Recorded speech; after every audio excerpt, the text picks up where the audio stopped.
Hi! Welcome to Lavanya కథలు. మనం ఈరోజు ఒక చిన్న కథ గురించి తెలుసుకోబోతున్నాం. అదేంటంటే, చిన్న దీపం గొప్ప మార్పు. మన జీవితం ఎన్నిసార్లు చీకట్లో కొట్టుకుంటుందో మనమే చెప్పాలి. కొన్నిసార్లు విద్యకు వెలుతురు ఉండదు. ఆశకు దారి కనిపించదు. అలాంటప్పుడు ఒక చిన్న వెలుతురు మాత్రమే చాలు. అది ఒక చిన్న దీపం కావచ్చు, లేదా మన హృదయంలో కలిగిన ఓ ఆశా కిరణం కావచ్చు.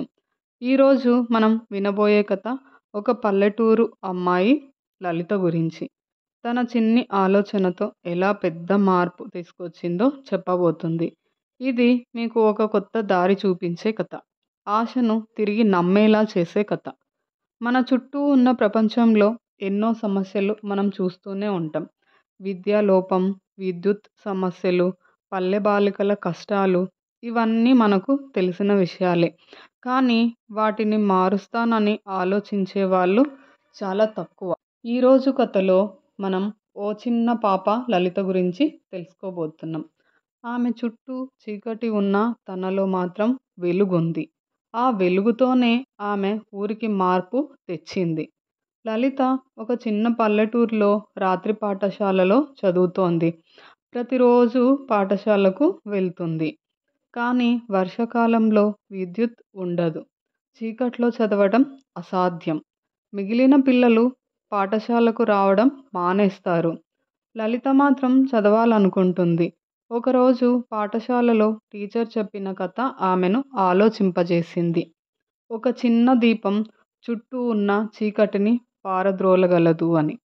ఆ కథ విన్న లలిత ఆలోచిస్తుంది. నేను కూడా చిన్న దీపంగా మారాలి అని.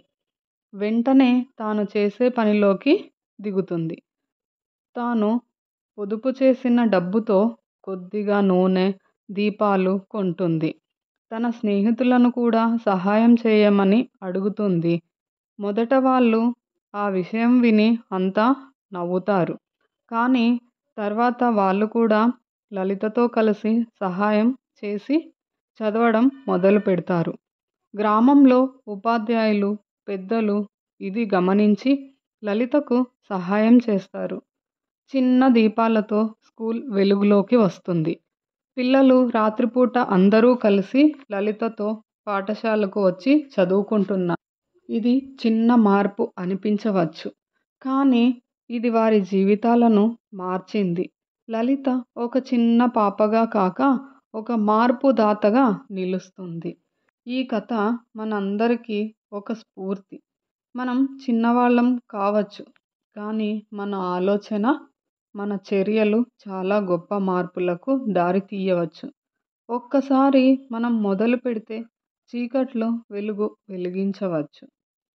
ఒక చిన్న దీపం చీకటిని తొలగించగలదు. అలాగే ఒక చిన్న ఆలోచన జీవితాన్ని మార్చగలదు. ఈ కథ మీకు చైతన్యం నింపాలని ఆశిస్తున్నాను. మీకు ఈ స్టోరీ నచ్చితే లైక్ చేయండి, షేర్ చేయండి, సబ్స్క్రైబ్ చేసుకోండి.